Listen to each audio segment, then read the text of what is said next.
This Veterans History Project interview is with General Bob Brown, United States Army retired, on October the 30th, 2024, at the Association of the United States Army in Arlington, Virginia. General Brown, to begin, thank you very much for your many years of service to our nation, to the Army. So, sir, how many years did you serve in the Army, and what rank and what position of responsibility did you retire? Well, you can tell I'm an old guy, right? So, yeah, I very fortunate. First, thanks for having me. Yeah, I served 38 years on active duty, and then 4 years at West Point. So really, 42 years I consider, in the military, even though the 4 years at West Point doesn't count on your active duty. And my last assignment, I was commander of the United States Army in the Pacific, about 125,000 soldiers spread across the whole Pacific, about half the Earth's surface, and that was based out of Hawaii. Yeah. Thank you very much. And could you please share with us a bit about your childhood, the schools and colleges you attended, and what led you to decide to join the Army? Yeah, I think it's always fascinated me.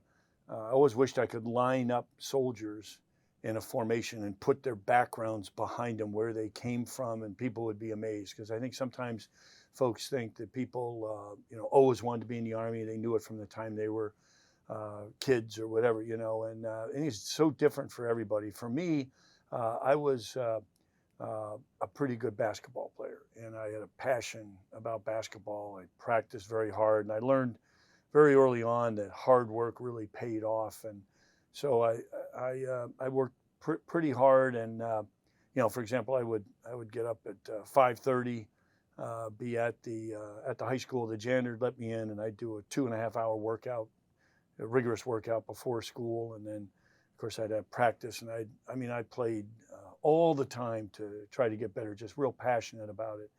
And so that led to, I was a pretty decent player.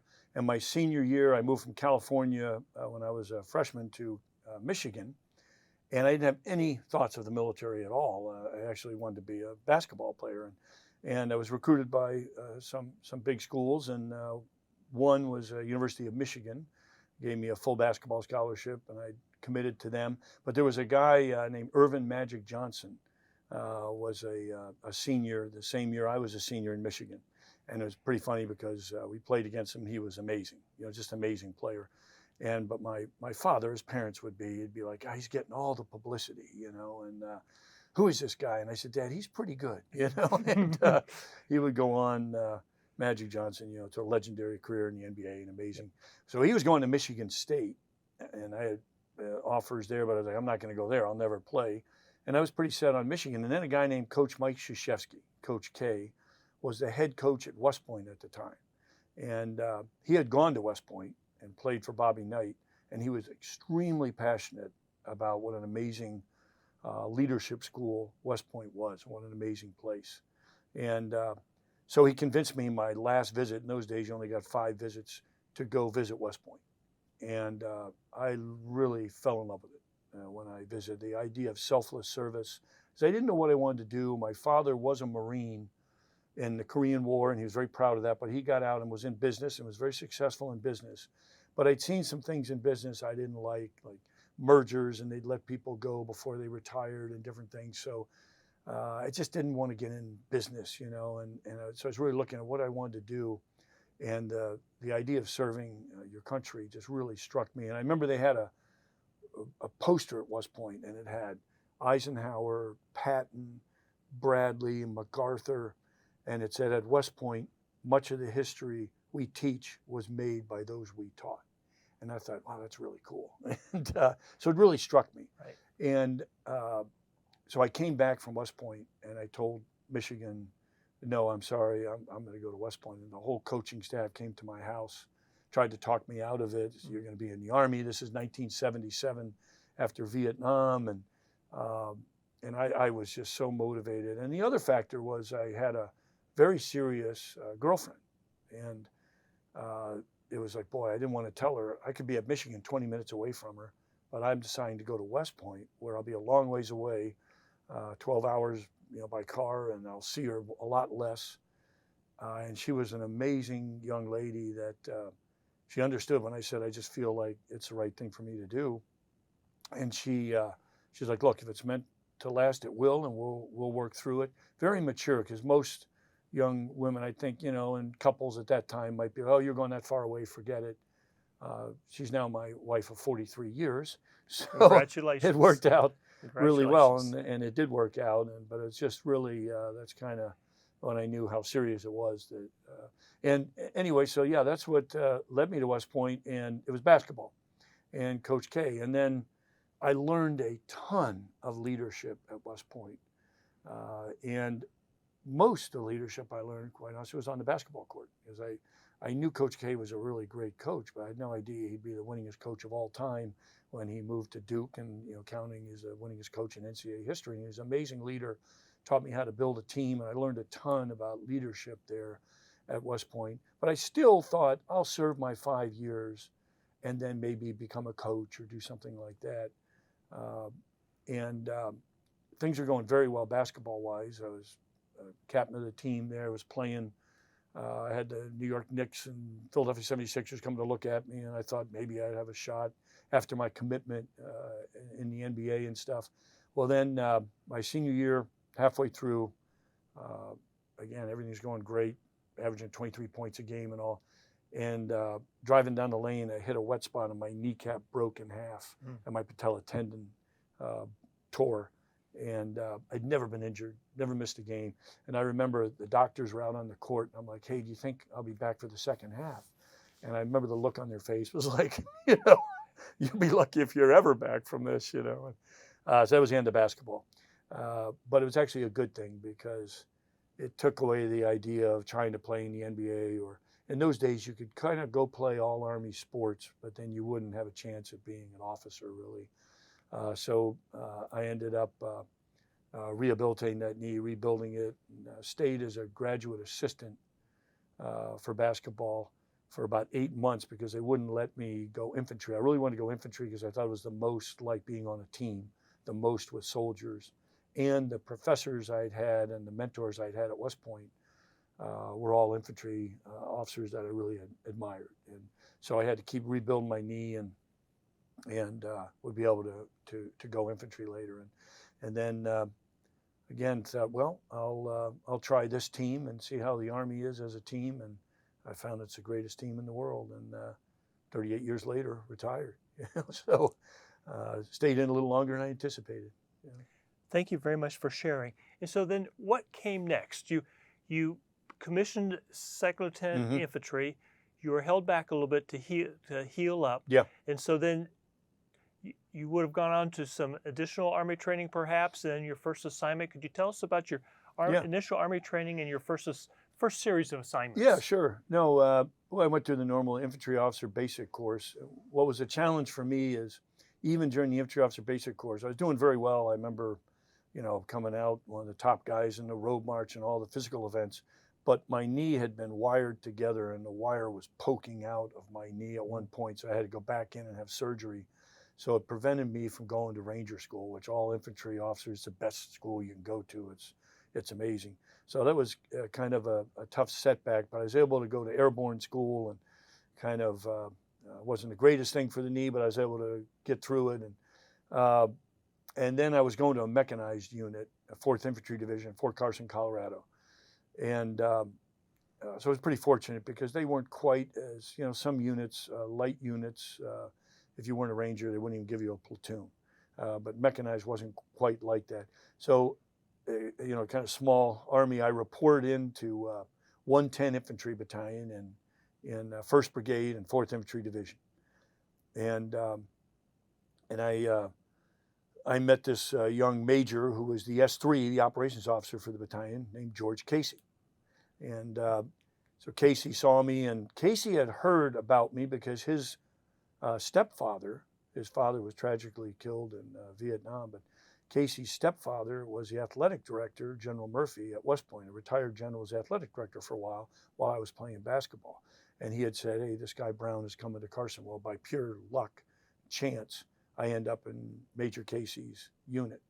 And he's the S3 of the battalion, 110 Infantry.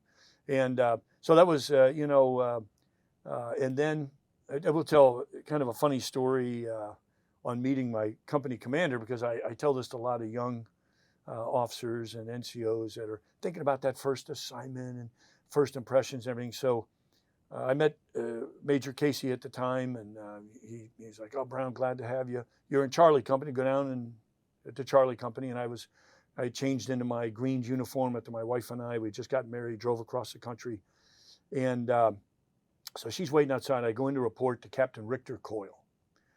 Now Richter Coyle, I go in there, and he looks 80 years old to me.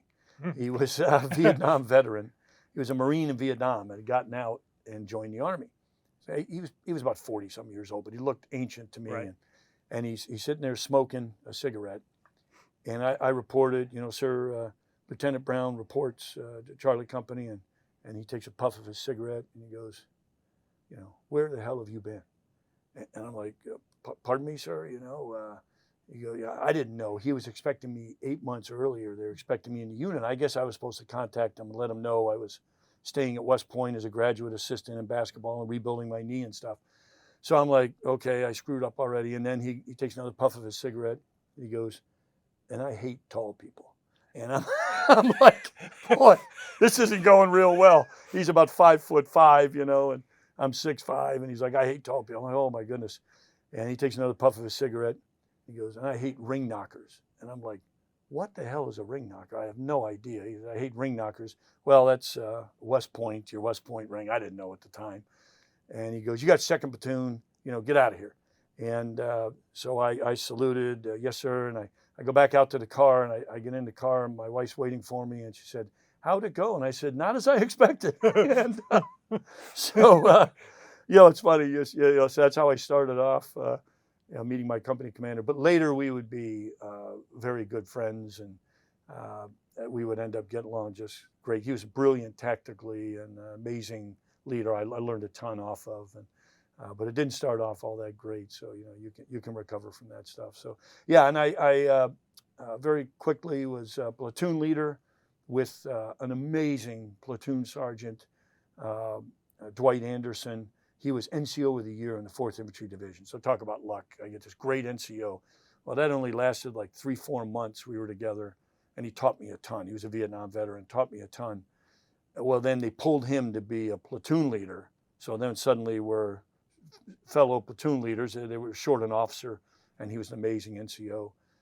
So then we're kind of not competing, but they're with each other. But and it pretty quickly became mortar platoon leader, and then company XO key job, and then was pulled up to be a battalion S1, the adjutant in a battalion, with a really tough battalion commander, special forces guy, Colonel Biff DiPaolo, who was, again, amazing leader, just a tremendous leader, but a little short-tempered. And so if a word was spelled wrong in a briefing, this is the days where you didn't have computers and you had to do the VGT slides and stuff. Yes. Literally, I wouldn't even see the slide. Somebody else would prepare it, something was spelled wrong. He'd come in, he'd throw the slide at me. And, I'd get the wrath of Colonel DiPaolo. But I will say I learned a ton from him. And he was a great leader. And he believed in, there's a queue when, to command a company, guys come from the career course. You normally have a first assignment as a lieutenant, and you go to a captain's career course, a maneuver captain's career course. At that time, Fort Benning is where I would have gone. And there was a queue of 6 to 8, captains waiting for command from that captain's career course. But this particular commander believed you should put people in who deserve it, not by the queue, but who are the best qualified and would be the best commanders. Based on some missions we had and stuff. So he selected me as a first lieutenant over these 8 captains and another first lieutenant to take command before we went to the career course. And I was honored. And at that time, I was not sure I liked it, but I wasn't sure if I was going to stay in or not. I was thinking of getting out and maybe coaching basketball or doing something else. And so I wasn't really sure. And but once I got command, it was amazing, and I absolutely loved it. And I was very fortunate. They're doing an experiment at the time I had, was called a cohort company. So the cadre of NCOs and officers were together, and then we went and picked up the soldiers at Fort Benning out of basic training and brought them back and stayed together for a couple of years. It was amazing. And we're the only company in the battalion of 7 companies at that time that was a cohort company. So we just kept getting better and better and better. And it was really an amazing experience. And I loved it. And I said, boy, I want to do this again, command someday. And I realized, what a great team the Army is. And it's really because the soldiers were so amazing and the leaders, and just great people with an amazing mission. You're not going to ask me any more questions because that's a long answer to a very short question, but I'm trying to give you the background. Yes. Yeah. Thank you very much. And then what came next for you in your career? Okay. So you're a company grade officer. Yeah. You command before going to the advanced course. Yeah. So you would have gone to the advanced course and had a follow-on unit. Could you Yeah, well, that explain was to us an what came interesting next, thing. please? So I wanted to go to another unit because it was only my first unit. But the Army said, okay, now you already commanded a company successfully. So you're going to recruiting, ROTC, or West Point, or a combat training center, that type thing. And so I was like, well, I really kind of wanted to go teach at West Point. And they had gotten a hold of me about teaching in the Department of Military Instruction. And it was, I would go get a master's to be they call it the educational technologist, basically teach the teachers how to teach and then teach all the courses myself, because in that department, most officers didn't get a master's, and I was able to get a master's in education. So I went to the armor career course and loved that, learned a ton about tanks, cross-trained in that, and then went to University of Virginia. I had to do a 2-year master's program in a year because they needed me up at West Point. So still, it was the first time I had really enjoyed school. I kind of, I was halfway in my class at West Point, but I was not a numbers guy, and I actually loved school at University of Virginia, master's in education. I learned a ton.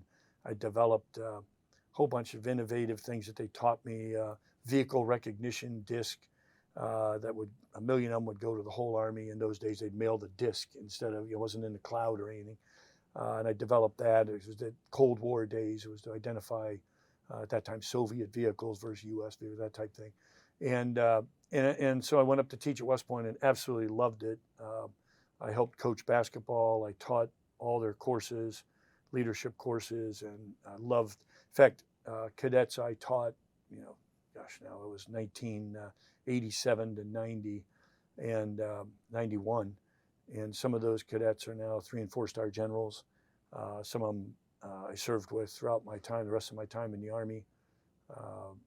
So, it was really amazing to be around the talented young cadets and be able to teach. I really enjoyed that.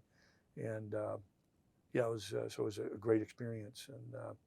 And then I also, at that time, was looking at, okay, what do I want to do next? And where do I want to go next? So that that was kind of that phase. I learned a lot. I did have, I want to tell there's everything isn't always easy. There's some tough times. So I'd mentioned I didn't get to go to Ranger School because of my knee as a lieutenant. So in the armor career course, I got in the best shape of my life, quite honestly, and worked really hard and went to Ranger School from Fort Knox, and had two young children at home. And I would go to Ranger School and was doing phenomenal. Everything was going great. And but what I didn't realize, I had a airborne jump, and I screwed up the knee that I'd already by that time had 7 knee operations on. Wow. And I messed it up again, but I didn't want to miss anything. It was pretty stupid. I should have just missed it and been recycled or whatever, but I didn't want to miss anything. So medics, I got aspirin to take to keep the swelling on my knee down so I could keep going. And I was doing great. I won a road march. I did all this. But while I was taking that aspirin, I ended up getting 8 through my stomach. And one day after a road march, I collapsed. I was throwing up clots of blood. And I would be in intensive care for 2 weeks and nearly died. Had 20 pints of blood put into me. And I looked like a POW with head shaved and black and blue up my arms. And so it was pretty tough. And I really, for about a week, all I remember is hearing things, but it was really touch and go. And I tried to go back, and they would not let me. Doctors not let me go back. I had to heal. So it was difficult because most infantrymen are Rangers, and it's the best school in the Army. I kind of always had to try to prove I was as good, not having been able to go. And I was going at West Point. I worked for former head of the Ranger Department, uh, Colonel Tex Turner, was an amazing leader and a legend in the Yes. Rangers. Yep. And here I have to go work for him, and I just, was medically dropped. So that was pretty tough. And later, to his credit, he would rate me um, as one of his top officers, and say, there's guys who are Rangers, guys who should be Rangers, and you should be. And he was very fair, and I'm really thankful to him for that. He rated me for my, who I was, not what tabs I wore or whatever badges. So, but that was interesting, and that would stay with me for a while. Yeah. Thank you for sharing. And Yeah. that's a great example of giving your all, doing your best. Yeah. And then the Army judges you based on Yeah. on your effort Yeah. and your performance. Yeah, exactly. And I'm thinking how when you were at West Point, you learned a lot about leadership. Mm-hmm. And then your first unit, and you had some challenging leaders, and you persevered, and you learned a lot from both the Yeah. non-commissioned officers as well as your senior officers. And then you had an opportunity to lead in many ways the assignment at West Point. And then with the challenges you had with your going to Ranger School. So tell us, if you would, please, a little bit about your own personal leadership lessons that you were learning, as well as the lessons you're learning to be a soldier at this point. It's a great question. First and foremost is that to succeed, you almost have to fail. You don't want to fail, but if you're out there doing stuff and trying to do your best and working hard, if you're pushing yourself, your unit, and you're trying to be the best you can, you're going to fail. So failure isn't final or fatal. It's how you respond to that failure. And to me, it always made me stronger, and to want to do better, and to develop that, that you can, with hard work and perseverance, you can overcome the failure, and you learn from it. Excuse me, you learn from it, and you become much more resilient. And I think it's something that helped me immensely, because, throughout a 38-year career, I often tell people, there were probably 10 to 12 times I was nearly relieved for things I was trying to do the right thing, didn't come out the right way or something, and going to see commanders and saying, relieve me, not so-and-so, trying to stand up for my soldiers and leaders. And but it taught me that, I was like, hey, you have to look yourself in the mirror. You got to do the best you can, and you learn from failure. And then I think the other lesson is on character. It's so important, character, and building a trust in an organization.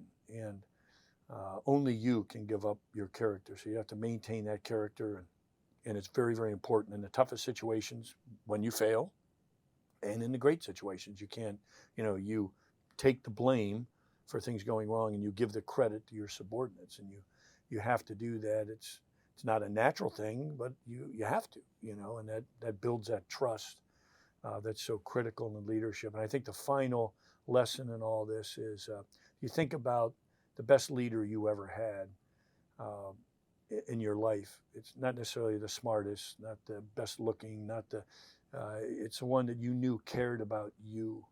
It cared about the team more than themselves. And they weren't doing it to make themselves look good. They were doing it for you, for the team.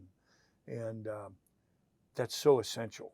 And it seems so easy, but it's not. When the going gets tough, or when you have to say, relieve me, not Captain so-and-so, and your career could be over, you have to be able to do that to truly show you care. You have to walk the walk, not just talk the talk, right? And so that's critical to leadership. And I learned all that solidified clearly. And I was very fortunate to have great leaders, like I mentioned, Major George Casey. So yes, his example as a field grade, I had other officers I didn't respect as much, didn't trust as much, but watching him, it really showed me, boy, what an amazing leader. I want to be like him someday. And so I learned a ton from that. And I had Colonel Lou Hightower's brigade commander, who was amazing, and class of '59, West Point, amazing leader, and you wanted to be like the inspirational leaders.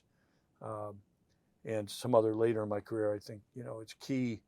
Um, you can't be successful without mentors and folks that can give you advice, role models that you can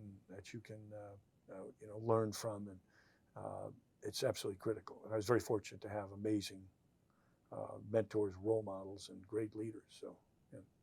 Thank you for sharing. Yeah. And so you've now been at West Point. What came next for you in your career? Well, I almost stayed at West Point because they started this new thing called the Center for Enhanced Performance. And it was basically taking the principles of sports psychology and applying them to leadership. And having been an athlete, I applied and was the first person. There was a director, Colonel Lou Choka, who was a Vietnam veteran, amazing leader, and a PhD in psychology. And he was starting it, and I was his number 2 deputy. So we started this, and it talked about the principles of goal setting, visualization, stress management, we called it at the time, focus and concentration skills. And these were really emerging things that were amazing. And we're, just finding, we would work with cadets, 25, 30 cadets a day, and you'd take one who couldn't pass the indoor obstacle course, but when you worked with them and you got the right mental principles, and they were able to visualize, and you worked with them, suddenly they get a B+ in the obstacle course, or working with the athletes that would, kick the game. I remember Patman Malcolm kicked the game-winning field goal against Navy after a penalty, and it was moved back 10 yards, and anybody else would have been flustered, and he just knocked it right through, and on and on and on. Amazing athletes like that I got to work with. So I really enjoyed that so much. I was actually applied and was selected to go get a PhD in human performance at either Penn State or University of Illinois. This is way back in 1991 where they would offer that. And I was going to stay at West Point. I was up to about my 9th knee operation at the time. And the doctors were like, look, if you keep doing this infantry stuff, you'll be in a wheelchair someday. But I didn't want to do anything but infantry, except this Center for Enhanced Performance really interested me. Well, then once I was selected, infantry branch wouldn't let me go. And I was like, well, that's strange. At this time they were letting people go left and right. We were over strength. Well, they knew and I didn't know. I had been selected early for promotion to major, and it wasn't released yet. I didn't know, but they didn't want to lose me because of that selection. So I took it as an omen, from above. Okay, I guess stay in the infantry. And so instead of staying at West Point, I went to Command General Staff College, and then I was selected to go to the 25th Infantry Division in Hawaii, because I'd been mechanized. Now I was going to be a light infantry unit. And that was an incredible experience. Even though, when I got there, I'd been away from troops for 5 years because of the graduate school and teaching. So I thought they'd send me right to a unit as I was still a captain promotable. But because I found out later, because I wasn't a ranger, they sent me to U.S. Army Pacific headquarters as a plans officer. It's kind of, you had to sort of prove yourself to be up in the division, being a non-ranger. So it was interesting, but I learned a ton at U.S. Army Pacific. I was a plans officer. I was on a thing called the Deployable Joint Task Force Augmentation Cell, which went to crises all around the Pacific, helped train other services and mission orders and command and control process and stuff. And then I had to write, Hurricane Iniki happened while I was in that job, and then there wasn't a plan for it. So I had to write the disaster response plan for the Pacific, which was about that thick, and coordinating with everybody from National Guard, active duty, state, you name it. And they said, when you get that plan done, we'll let you go up to the 25th. And so I got it done in record time, I think. And a brigade commander, Colonel Lynn Moore, great leader. I had an interview with him, and he was a really great leader, former star football player at West Point, and he gave me an operations officer job. So I went up to 25th Division as an operations officer in 121 Infantry Gimlets, who had a tremendous commander, Lieutenant Colonel Dave Shanahan, amazing leader. And he empowered me and let me, do the many innovative things I wanted to do that really were just awesome. just not me, the unit, Right. it was just awesome, the whole unit. We did some great training, innovative things we developed, and he just empowered me. And I was so lucky because as I looked around, 12 other battalion commanders, if I'd have worked for those guys, I'd have been sort of handcuffed to what I could do. And I had a wonderful leader who empowered and understood how to form a team. And so again, very fortunate, worked for a wonderful, and I became his executive officer in the battalion.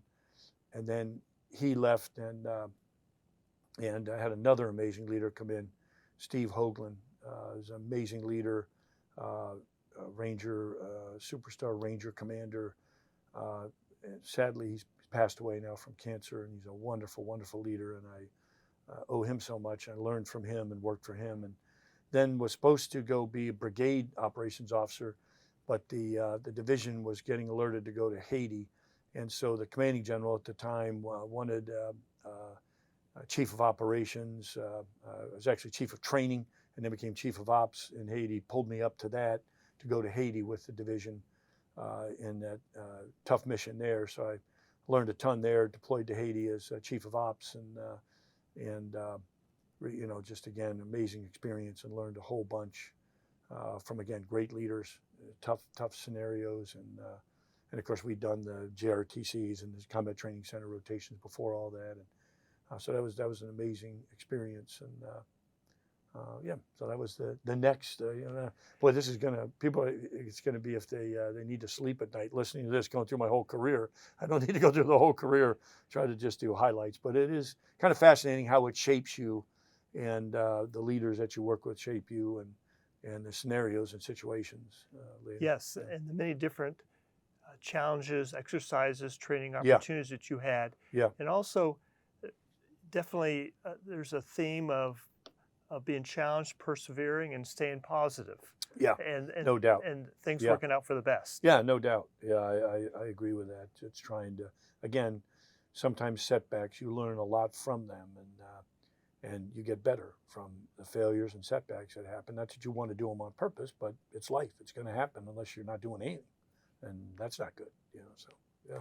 And so you had your deployment to Haiti, Mm-hmm. and then additional deployments followed Mm-hmm. that to include combat deployments. Right. Right. So could you tell us a little bit, highlight your deployments?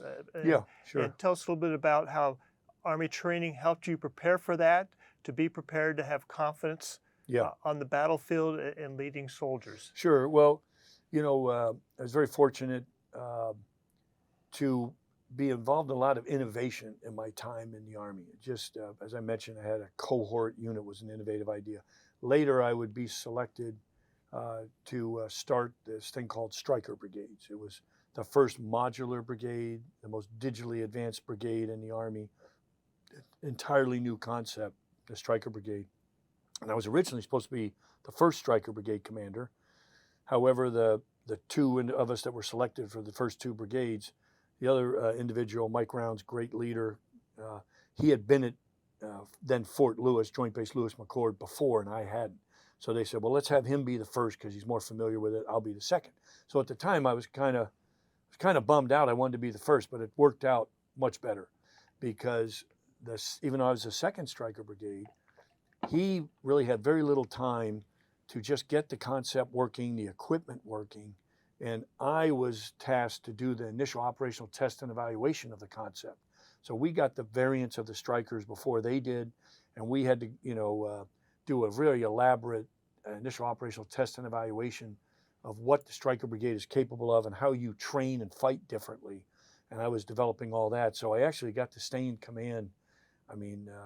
Nearly 4 years because of it. Wow. And it was incredible. And create the whole concept, validate it, train you got to go to National Training Center and Joint Readiness Training Center. And then I was, myself, I had 6 battalion commanders, and myself was the brigade commander. And I was coming up on, as the second combat training center, we'd all finished, and we were really good at that point. And it was a few months before we were supposed to deploy. We were at about the 2.5 year mark, and they'd already extended a little, but we were supposed to change command. But they realized changing 4 of 6 battalion commanders and the brigade commander, couple of months before going to combat was not a good idea. So they extended us all. And in fact, no pressure, but the chief of staff at the time, General Schoonmaker, he said, they came to him and no one had been extended before being in combat. They extended while in combat. So he said, well, I'll see how you do at the Joint Readiness Training Center. That'll be my final decision on whether you're extended or not. Well, fortunately, we had an amazing team and we kicked butt. We did great. And so I got extended, it was, but talk about pressure, Right. We'll see how you do. But luckily, again, amazing subordinates and amazing team. We did really well. So I was extended. And so going to Iraq, 04, 05, and when we got to Mosul, the lovely city of Mosul in northern Iraq, is where we were. It had really, Al-Qaeda had taken over Mosul. It was just a tough situation. They were making it their primary effort, and they kind of owned the city. And there were 300 indirect fire attacks a week in this area when we came in. It was unbelievable. And dozens a day of IEDs and rocket attacks. It was a heck of a fight and well-trained Al-Qaeda. I remember being in a fight and seeing from the unmanned aerial vehicles looking down in the city. It's a city of about 1.5 million. We're in a fight in the city. And I see guys moving around buildings, and it was far enough away I couldn't tell if it was friendly or foe. They were like well-trained soldiers. It was Al-Qaeda, very well-trained. And so we realized at the time, this is interesting. I felt like, first of all, before I took battalion command, I skipped completely over, but I was very fortunate in 1st Cavalry Division to go to Bosnia in battalion command and had a challenging city of Srebrenica. We solved that problem there in Srebrenica, and it was amazing command of mechanized infantry, 2-5 cavalry. I learned a ton in that and experienced incredible highs and lows there as well, but would learn a ton. And when you look at all that, fast forward to Iraq, I felt extremely well prepared by the Army, the best training in the world. The combat training centers are amazing. They pushed you to an unbelievable level. And from my first day at West Point all through my training at that point up to, 20 years in the Army, had prepared me perfectly except first casualty in combat, as a commander. When you're ordering soldiers, to do a mission, and it's your plan, your order, and they're tragically killed in action, you suffer a casualty. I remember the first memorial I went to, the first casualty, I felt like I was having a heart attack. It's just like this unbelievable pain. I'd lost soldiers before tragically in car accidents, but it's different when they're in combat and you've ordered them. And so I don't blame anybody. I don't think they could have prepared me for that because, however realistic the training is, thank goodness there aren't casualties like that, and so, I don't blame, but I did realize, fortunately, you have to have a support network established. Yes. Who you're going to talk to. You can't let, you'll see the bravest men I was ever with, and you're just hugging each other, crying like babies at the memorial, and it's horrible, but you've got to go out in the fight right after that. Yes. And you can't let the soldiers see you down or, you've got to bounce back, so that's tough. And unfortunately would go through that. I ended up having, because it was so bad in Mosul, I had a brigade of about 5,000, and we were beefed up to 10,000, at one point up to 12,000 for the whole year. I had extra Apache battalion, OH-58 battalion, extra infantry battalions, National Guard, mechanized armor battalion, et cetera, et cetera. So it ended up being a pretty big formation. The numbers were similar to a division, except you probably had a brigade staff versus a division but staff. I was very proud because amazing team of leaders, empowered, and we were learning. This is when empowerment and mission command wasn't even out yet. But we knew mission command because the speed. You had to empower folks, build trust, and have mission command. And so we were implementing that. We also implemented, we're the first unit to implement getting off the big bases, and we had established 42 combat outposts around Mosul, out among the people. When we got there, no one was giving human reports or anything on Al-Qaeda. They were afraid. When we got off the bases and we lived among the people, we got hundreds a week, Yes. and Al-Qaeda hated it, so they tried to attack these bases, major attacks against these bases. But we ended up really defeating Al-Qaeda in like 3 months. We had the indirect fire attacks cut to a third, and by 8 months, we intercepted a letter from the Al-Qaeda leader in Mosul going to Zarqawi, the Al-Qaeda overall leader, saying we've been defeated in Mosul. And this wasn't us saying, this was him telling them we need help. We've been defeated in Mosul and northern Iraq. And we were down to very few attacks for quite a while there, and very, very proud. It was a tough fight with amazing leaders that I had, 3 of my battalion commanders, a 4-star general, a 3-star general, and a 2-star general, the battalion commanders, just incredible leaders, and sergeants majors, and then other leaders who were field grades are now 3-star, 4-star. So it was an amazing unit, amazing team. But combat was, I don't think you can ever over prepare for combat. Right. It was the highest of highs when we had successful missions, and it was, it's just amazing to see a team come together in the toughest of conditions and really defeat the enemy soundly in operations. And then a few times the lowest of lows, where the enemy gets a vote, and we had some tough things happen. A suicide bomber 20 feet away from me that tragically killed 6 of my men, 22 people overall. Those are the worst day of my life, the toughest thing I've ever been through, and the lowest of lows. Yes. But your training, the camaraderie, knowing that those who didn't make it, if it was you would want folks to carry on in their honor to make it matter, and make a difference. And of course you're devastated, but you've got to carry on because that's what they would want. Yes. And yes. so yeah, that was quite an experience, and that's when I was a brigade commander, Stryker brigade commander. Yeah.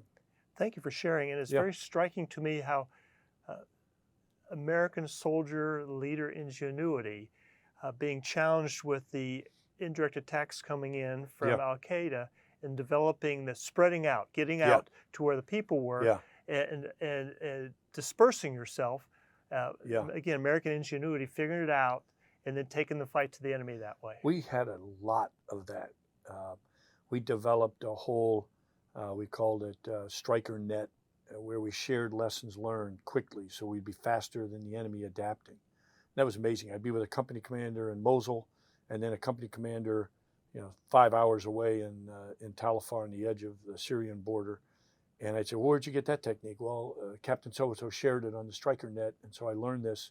We just did that over and over again, sharing the lessons learned, getting ahead of the enemy. And we did things, some things you go back, like in Mosul, we realized there were over 150 ways to get into the city for insurgents and cause harm and then get out. So we built a 75-mile berm around the entire city. And had 6 routes to get in and out to control, with Iraqis controlling it. And we would watch and sometimes follow someone going over the berm. It would lead us to where the bad guys were, but it isolated them, and it caused, and it was funny because some of my peers were like, oh, you're building a moat around Mosul, and but then it started working. The combat outpost started working, the isolation started working, and so they were ordered to do the same thing where they were at by the leadership, and turned out working very well for them. It's interesting. And so, but we have very innovative, the soldiers are amazingly innovative. I'm very proud that we were empowering as to the max, down to the most creative, amazing problem solver on the battlefield are those closest to the danger. Young privates, sergeants, lieutenants that are out there close to that danger, and their lives depend on it. So they're incredibly innovative, and we had ways to pass that up and empower them to be faster than the enemy. And we're doing things that we thought everybody was doing. Found out later we were like the only brigade doing it. And a guy named General George Casey, now at this time, I'd met Major Casey, Yes. 20 years before this, was now in charge in Iraq. And he had said we, the speeches when we were leaving, that we were the best brigade he had seen in Iraq by far. So I was really proud of the unit and what we had done and accomplished, especially being a brand new unit. Right. Yeah, innovating Brand and new having striker brigade. Yeah, and kind of amazing. So, yeah, very proud of that. And but it is a bond that is then created. You think you're as close as you can possibly be in the Army, and you can be closer than any other profession because it's not about the money. It's about the team. It's about the selfless service, doing the right thing for your country, support and defend the Constitution of the United States, and it gets you super close. But combat, you get even closer. Any deployment, yes, peacekeeping as well, but combat even more. You get even closer, and your brothers and sisters for life. Could you comment a little bit, please, because I can see this coming out, the importance of positive leadership. Yeah. And how that enables the unit to grow even stronger. Yeah, I think you learn as you're coming up as a young leader, you're struggling, what's my leadership style? And really you come to the point you realize nobody does you better than you. You've got to be yourself. And you realize that, you have to be confident, but it has to be a confidence with humility. Knowing that you don't have all the answers, especially today. It used to be you only got so much information, 2 or 3 pieces of information, and you could have initiative because nobody'd second guess you. Do something, Duaning, Lieutenant, they used to say. Then things were changing as I was in a striker brigade, where all of a sudden we had overwhelming amounts of information because all the systems we had and ways we had to get information, from a constant UAV flying around to intel and assets. It was amazing. So we had overwhelming amounts of information. Now you saw people were a little different. Sometimes they waited for all the information and they were too late, so you couldn't do that. The enemy was faster. Sometimes they would be overwhelmed and disregard the information. You couldn't do that because people get killed where you might know where the enemy's doing something, but you just didn't take the time to analyze it. What you want was they pull the golden nuggets, the key pieces from those volumes of info to make key decisions and be faster than the enemy, make decisions faster, and therefore get inside their decision cycle and defeat them. And we learned that, and we were able to do that. It would become mission command, change our command philosophy in the Army from command and control. In 2008, we changed to mission command, yes, where you empower folks. Yes. And we were doing that before it changed because we had to. Because if you went all the way up the chain of command, all the way down, well, the enemy was gone, and they'd already out maneuvered you. So, and that's the way it is for the future. We have overwhelming amounts of info. Of course, it's everywhere in the world now. Business, how many emails you get a day, how much you inundated with information, it's changed. So, so we were learning all that and certainly growing from that. But getting back to your point, I think I like to call it inspirational leadership. Yes. And I think, the days of leadership by fear, it never worked great, but it could work in the past. It doesn't work with empowering because they're afraid to bring you stuff. They'll still do the innovative stuff. You just won't find out about it because their lives are at stake. And so fear only works short, temporary, easy tasks. In difficult situations in combat where things change rapidly and something's always happening you didn't expect, no matter how hard you plan and work, you've got to be an inspirational leader that empowers and builds a trust where everybody knows there's a solid trust in the organization that can't be broken, and you can trust each other. That's absolutely fundamental. It's the foundation, and that and it doesn't mean you may not be as positive a person. You don't have to change your personality, but even if you have a different personality and you're more of a glass is half empty type person, you have to figure out how to inspire that unit or you're never going to be fully effective. And I was very fortunate my whole life. I've had a positive outlook and been a very positive glass is half full type person. Right.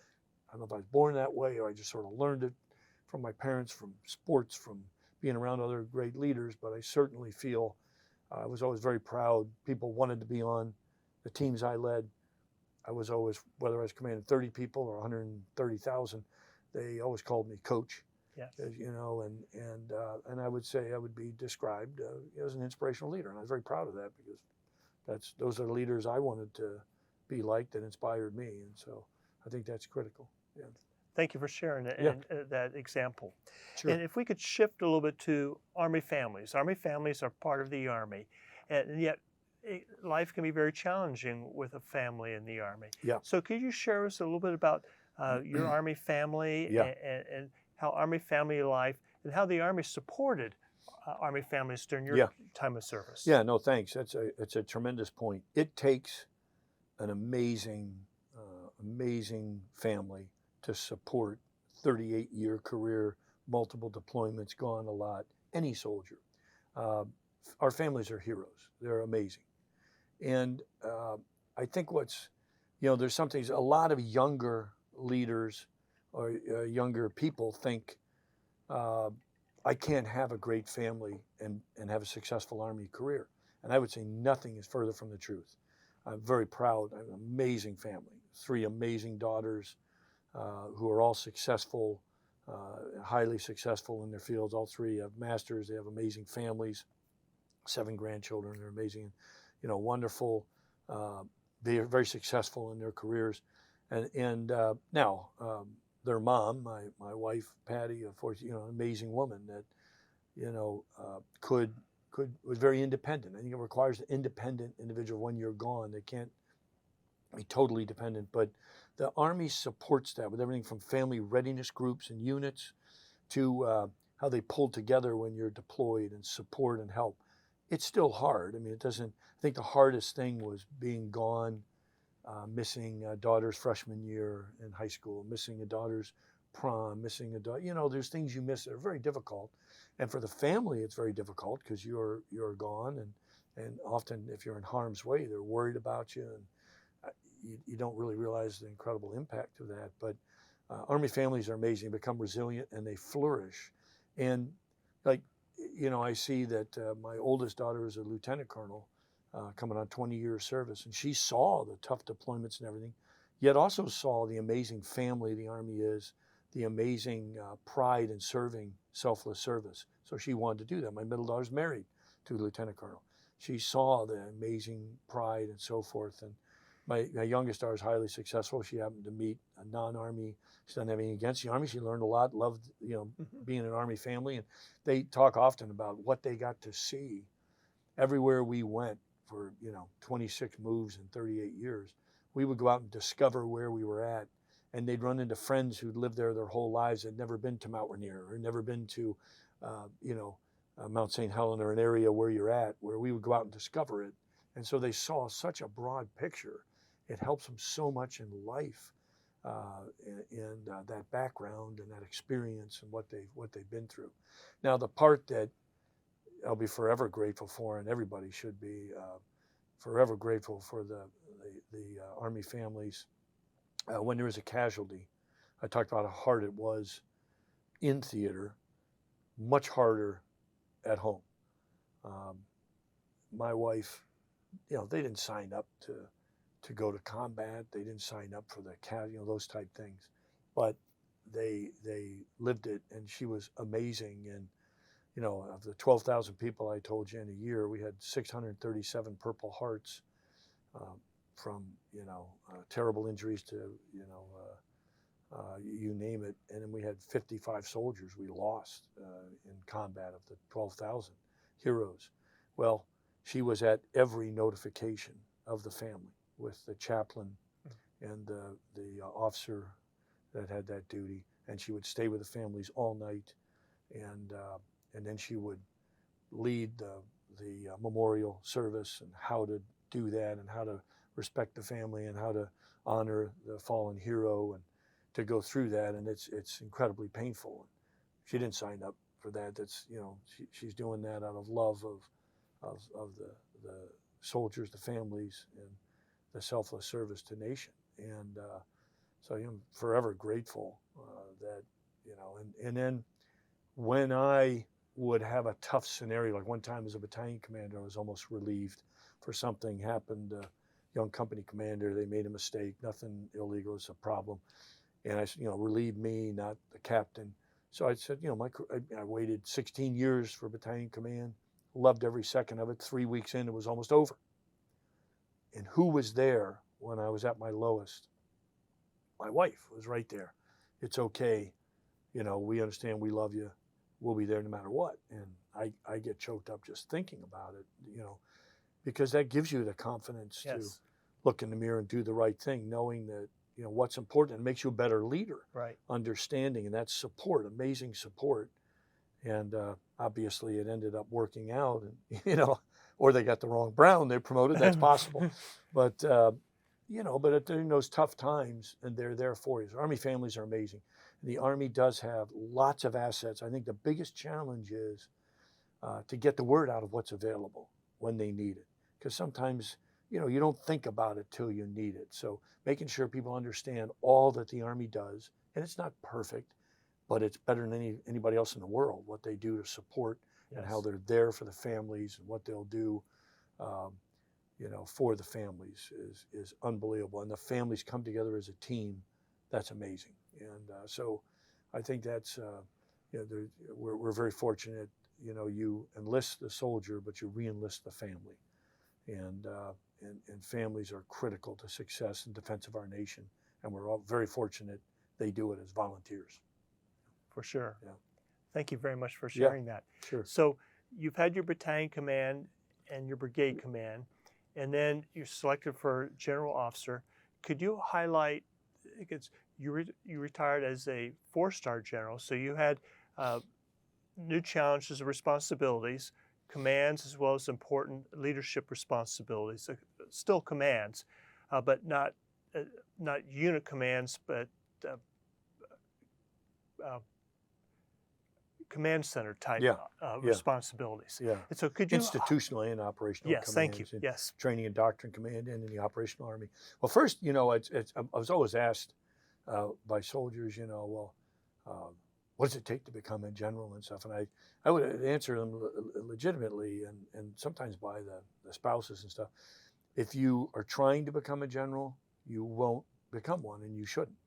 I never thought I would be a general, and I wasn't trying to. You should do the best you can in every job, working for that team and that unit. Because if you're thinking of the next step, I've seen individuals do that. You can see they're thinking of, I might be a general. It taints the decisions they make. You got to make the right decision for the unit, the soldiers, the right thing to do, not so you get promoted. And if you're thinking that, people will know it and see it. You won't get promoted. So I didn't think I was going to be a general. So when I got done with Stryker Brigade Command, I'd been in it, a long time, longer. So I thought there's no chance because I'm 2 years longer than normal. I'm too old, whatever. And they wanted me to go to the Pentagon. All these folks want me to go to the Pentagon. That's the job you need to have to get promoted. And I said, I never took a job to get promoted. I wanted to go back to Hawaii because I thought, okay, if I'm going to retire, I want to retire in Hawaii. And a job came open as the XO for the Indo-PACOM commander. And so I went to interview for that, didn't know Admiral Fallon at the time, and a brilliant man. And he interviewed me and was tough in the interview and was a tough boss. I learned a ton from him. Very tough man. I mean, I came back from combat and working really hard and thought, okay, I'll be in Hawaii. And by the way, when I got Hawaii, I had like 12 senior leaders call me and say, well, you're done, Brown. You're going to Hawaii and you should have gone to the Pentagon. I'm like, hey, again, I never made a decision. I'm fine with it. And so, but I was working 20-hour days for Fallon. I built, a trust and with him. And so he had me review everything, work really hard, go on every trip with him all around the Pacific. And I learned a ton, for sure. But then I was surprised. I was selected within a couple of months after getting out of Brigade Command. I was at Indo-PACOM and I got selected that, like 6 months later for Brigadier General, and I would wait almost 3 years as a Colonel promotable, which was good because I got to do a lot and learn a lot. So, but General Officer is a different level. Now you go you go from tough problems to really tough, wicked problems. Like if it's easy, it's probably solved before it gets to you. And but it was still, I was very fortunate in my, I'd say, I don't know, I didn't never even count. I guess about 13 years as a general. Uh, my last 10, I was in command, and I started. I was a deputy commanding general of 25th Division, but I had a tremendous commanding general, Bob Caslin, who empowered the deputies, and so I went back to combat, back to northern Iraq, and owned the whole north as the deputy commanding general, like I was a commanding general. It was amazing because General Caslin empowered us, and so I brought the Kurds and Arabs together, did all kinds of stuff there that was just fantastic. And back in the same area was interesting. 5 years later, and then I was there before, and then I would go be Chief of Staff, U.S. Army Europe, work for another amazing leader, General Carter Ham. It taught me a ton. I'd worked for him in Iraq. He was an amazing leader. I worked for when he was a general, when I was a colonel in Iraq. He was an amazing leader to work for, learned there. And then from then on, I was in command, 2, 3, 4-star level. Very fortunate. Didn't have to go to staff jobs, didn't have to go to the Pentagon as a general. I was out in the field the whole time. But I went back and forth, kind of an unusual, not the norm. Usually guys would stay operational track or what they call like institutional TRADOC and the training environment. Yes. I went first 2-star command was the Maneuver Center of Excellence in Fort Benning, Georgia. So I was in charge of armor and infantry. They did that, they told me, because armor was moving from Fort Knox down to the Fort Benning at the time, the Maneuver Center, combining as a maneuver center. And they wanted a team builder. And so I was very proud. Of course, I kind of wanted a division, as every infantryman does. But the Maneuver Center ended up being a wonderful command. It had tremendous officers working for me. Walt Pyatt, Tom James, World Brigadier General's Infantry and Armor Commandant for me, and others. And there I was able to innovate and get the concentration, first of all, armor and infantry being together, but then the squad. We hadn't really studied the squad and the soldier for years. And I used to use a video of the movie Restrepo in Afghanistan. It was, in 2000, I think it was about 2008-ish. And then I'd use Band of Brothers from World War II. And there's a young company commander with a handheld mic and a map trying to figure out where he is, trying to direct artillery. And there was no change.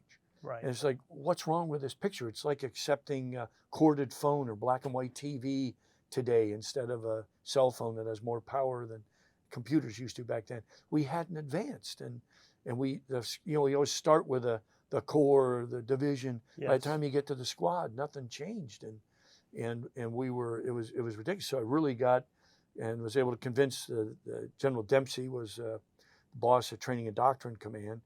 He gave me the greatest guidance. He was a wonderful leader to work for. And I remember he gave me the guidance. He said, hey, that's a great idea on the squad. We called it, the squad as a decisive force. The squad is a strategic formation. And he said, bring that idea to the Pentagon, to that 5-sided puzzle palace, have so much momentum that they can't stop you when you get there. Well, what great guidance. And General Odierno, as Chief of Staff, got on board.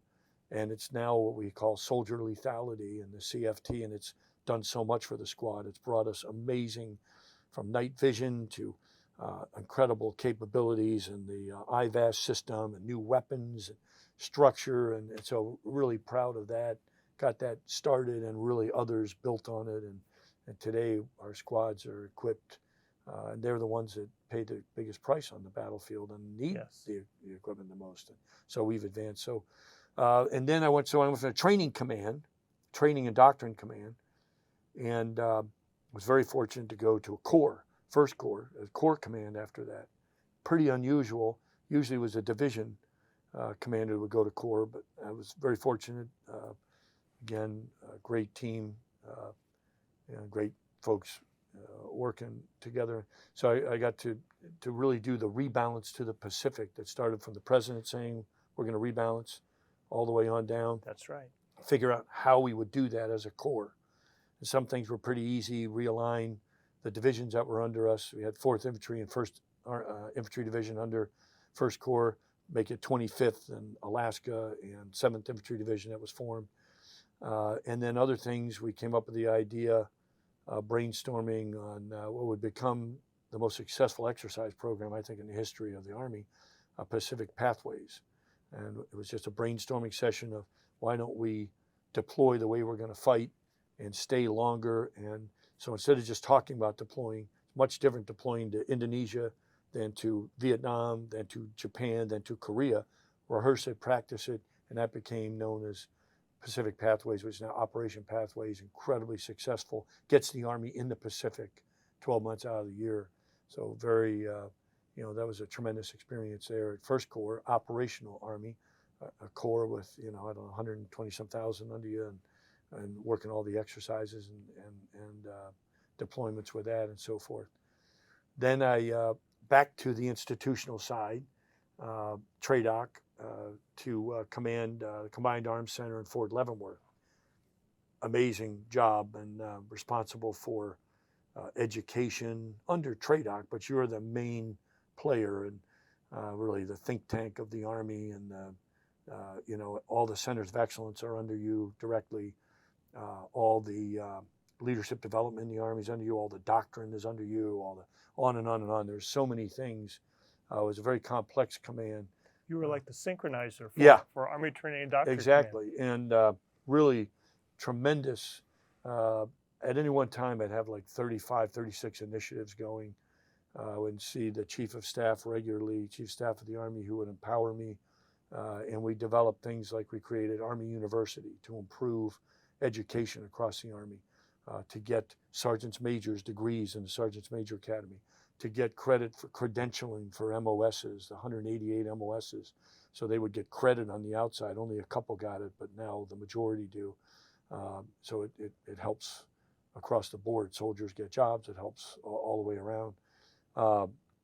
Created also, really developed the human dimension, first time in history of human performance, and a strategy for human performance that the Chief of Staff and the Secretary of the Army would sign to move us forward, where it became the idea of thriving, trusted professionals who thrive in ambiguity and chaos is what you need. It was during the conflicts in Afghanistan and Iraq, it was sort of learning to be comfortable in chaos, but comfort wasn't enough. At this point, you have to learn to thrive, because you're going against people that want to thrive, and you got to thrive faster and speed of decisions faster. So then, as things developed, working the future of what was the next air-land battle, and we, along with General Dave Perkins and General H.R. McMaster, worked the multi-domain battle at the time, which became multi-domain operations, which really is the future. Went from there to command U.S. Army Pacific, back to operational, having come from the TRADOC side, seeing all this. And when I got to the Pacific, I went right to the Indo-PACOM commander, Admiral Harry Harris at the time, and said, hey, our plans don't work. Now, China has developed anti-access aerial denial that can keep the air away, can keep an aircraft carrier thousands of miles away, or they'll destroy it. The land is critical. And so we need to develop, a structure that's multi-domain ops is the future, going from joint interdependence to joint integration. The service is integrated and working together closer than ever before with our allies and partners, our big advantage. And so at the time, I asked, Admiral Harris in Land Pack to ask the Army to sink ships. And everybody's like, what? A Navy Admiral wants the Army to sink ships?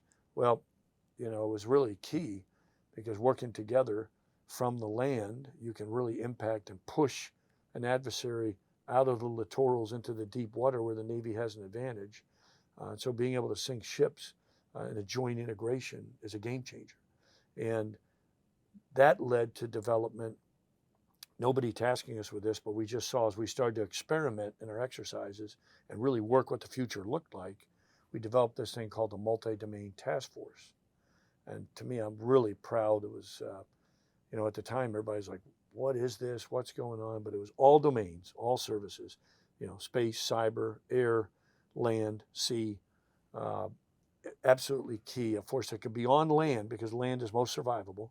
It's not a fires formation as everybody's trying to make it. It's a maneuver formation so it can survive. It has fires. Fires are key, long range fires, but it had to be able to maneuver to survive. Hide in jungles, hide in cities, hide in caves. Uh, Lots of land.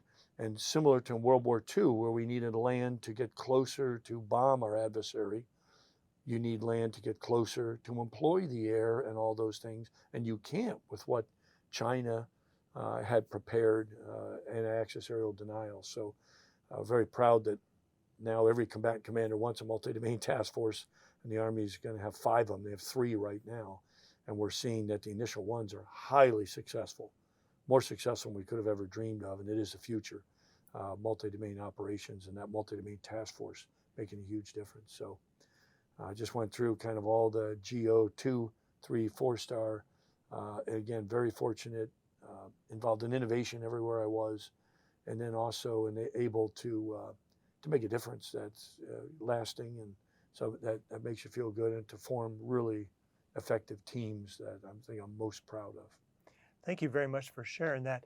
And there's certainly a link between innovation and inspirational leadership, inspiring soldiers to be innovative and to follow through with implementing new capabilities. No question. You have to have a learning environment where they know they're not going to get yelled at or critiqued if they fail. They feel confident to experiment, and if they're trying to do the right thing, you encourage it. And it's not always going to work, but you've got to encourage it, and then you'll get real innovation in the organization that makes a huge difference. Thank you. So now, if we could, reflecting upon your full career, what leadership lessons did you learn and that you carry with you today? Of course, we've talked about inspirational leadership and the importance of empowering subordinates. So if you could just highlight or summarize for us the lessons you've learned and that you carry with you today. Yeah. Well, again, that could be another 2-3 hour conversation, a lot of lessons over the years, but I would boil it down to how important trust is and how to build trust.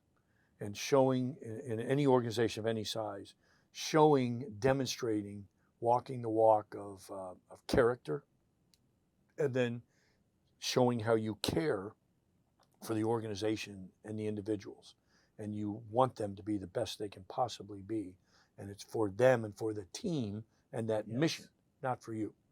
And then you have, as I mentioned earlier, give the credit and take the blame when things go wrong, but give the credit when things go well, and empower your subordinates. And so those are, learn that it's not incredibly complex, and it's whether it's the battlefield, sports field, boardroom. The stakes are different. In business, it's money, it's lives, and in the military, so the stakes are different, but the leadership's the same, and it's effective. It's the same across any organization.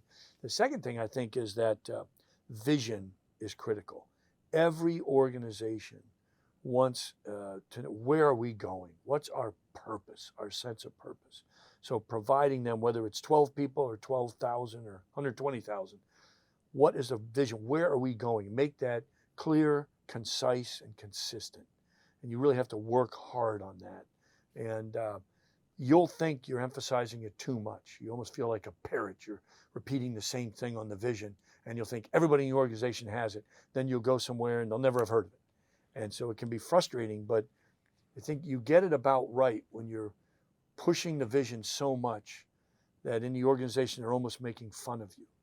I remember I knew in the Stryker Brigade, it was a new type fight, and we really talked about being agile and adaptive. And I said it so much and worked the vision so much about being agile and adaptive that they used to joke I was going to name my dogs Agile and Adaptive, and so it's about right when they start making jokes, because you're starting to get across that vision, and it becomes incredibly important. So that's it. But often you see units kind of forget that and assume everybody knows their purpose and why they're doing what they're doing, but that's not the case. You have to constantly remind them, give them that inspirational leadership of what their purpose is and why. I think next is, I got a lot of advice when I was young. I would ask senior leaders, some amazing leaders. General Ron Griffith was one of my mentors, former Vice Chief of Staff of the Army, amazing man. I was very fortunate, General Eric Shinseki, General Gordon Sullivan, these great leaders that I got to interact with and learn from. And when I asked them, what advice would you give a future battalion commander at the time? All of them said, go with your instincts. And that really struck me. And so I really looked at that, and boy, it's so true. You'll know what you should do before you know why you know it. It's based on your experience. You get the whole picture that you get to see that maybe nobody else in the organization does. You see the bottom up, the top down, the left, right. And so going with your instincts. Now, I did find in combat that got tougher. It's one thing going with your instincts when you're in peacetime and nobody's going to get hurt. But suddenly lives are at stake and you're going with an instinct. And at first you're kind of hesitant because you want to be sure of this. Right. But I remember my year in combat as a Stryker Brigade commander, I added up, I had 63 instinctive decisions. Wow. And several of them saved hundreds of lives. Hundreds of lives. I let the staff talk me out of 3 or 4 of, that fortunately there was no loss of life for talking me out of it, but I wish I'd have done it. Okay. So it's amazing. The instinct is very powerful, and it can really, so it's a key part of leadership. Are you enabling that? Finally, I think in just overall leadership and learned, as I mentioned it earlier, but I think it's really important, mentorship is key. And, you should be mentoring. You'll get more satisfaction out of mentoring, developing other leaders and seeing them be successful than you ever will for yourself. And I have the most pride in those individuals I mentored that are doing so well, to see the organization doing so well. It was worth the effort. You may not see it immediately. It may take years, but you'll see it.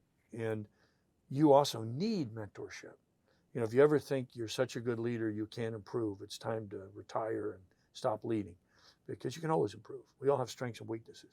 And so dealing with a mentor is essential, and you learn from them and you grow from that. And successful people have mentors. I mean, it's rare you'll find somebody who didn't have a mentor that's successful. It's so helpful and does so much for you. You learn a lifetime of experiences from having a mentor. It's really key. Thank you very much for sharing those lessons and what you've learned. So now today you are President, Chief Executive Officer of the Association of the United States Army. So you've retired from the Army. That may have been a little bit intimidating given that you served for 38 years, but you commanded at every level in the Army to include your 4-star command. So how has your service in the Army and what you've learned in the Army, now what do you carry with you in your executive leadership role with the Association of the United States Army? So first of all, I'm honored to be able to be a part of the Association of the United States Army. In nearly 75 years, it's been the Army's premier association. Educate, inform, and connect, and help the Army every day, and soldiers and families. And it's amazing. I can help more soldiers and families now than when I was active duty, because it's just, you can concentrate. It's all you do. You don't have a mission other than helping the Army, and so I'm very honored to be able to do that. All the leadership principles I talked to you about all apply. Again, civilian, it's a civilian organization. We have a lot of veterans, but we have also a good 60% that never served. And so, but the leadership is the same. All that I talked about with trust, caring, character, give the credit, take the blame, with a vision for the organization. So I feel very proud to be a part of it, and all those apply absolutely for sure. And I would say the only thing that's a little different, that a military organization can move a little faster than a civilian organization, because you have that folks that tend to work together and have very well defined jobs, and when you empower them, they'll amaze you with what they do. In a civilian organization, it can come close to that, but you're not as together as much. You don't tend to deploy together as civilians. You don't spend as much time together. So you still can get that trust and that closeness, but I don't think it's ever as close as a military organization. And I've never met in 42 years with the military, whether someone served 2 years or 40, I've never met someone who served in the military and in the Army in particular that didn't take away a ton of lessons for leadership and get better as a result of service. They, whether that person stayed and something happened, maybe they medically discharged, they still are way better from what they learned being in and what they saw as selfless servants serving their country. It's an amazing place to serve. People are the amazing part. People aren't in the Army, people are the Army, and that's Creighton Abrams said, and he's so right. And people are the Army, and the people are amazing. And that sense of satisfaction, many young folks you talk to will think it's money is, being as rich as can be. They want to be a millionaire. They want to be an influencer, influence others and make millions of dollars, not have to work hard. None of that is happiness. I always say some of the most screwed up people in our country have the most money, right? And the happiest is when you can truly serve a cause greater than yourself. You're not doing it to get payback. It's selfless service to your nation, and the duty called. It's the most rewarding thing in the world, and there's nothing like it. And that will stay with you forever, whether you served a couple of years or 40 years. And that's such an honor. And it's so neat to see young people that didn't know that came into service for different reasons. But once they discover it, they stay and they love it. And they know they're going to be all they can be. And they're going to really help others and their nation. And, you're not, some people argue, oh, well, it's a profession that you take lives. No, you save way more lives than you ever.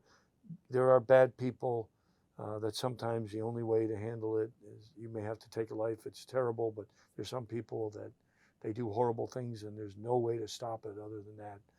But that's a rare exception. 99% of the time you're saving lives, helping others, and it's incredibly rewarding. And you're helping, people have for their freedom, which requires some people don't want freedom. Sometimes you have to deal with that. So I feel very proud to have been part of that and to be proud of a nonprofit association of the United States Army that helps the Army every single day and makes a difference. Thank you very much. And so my next question was going to be, and you just gave a terrific response, but I'll go ahead and ask it, and then I'll ask the concluding question as well. So clearly you would recommend to young people to consider serving in our Army today. And then what concluding comments would you like to offer with regards to our discussion today with your service to the Army and the importance of the Army to our nation?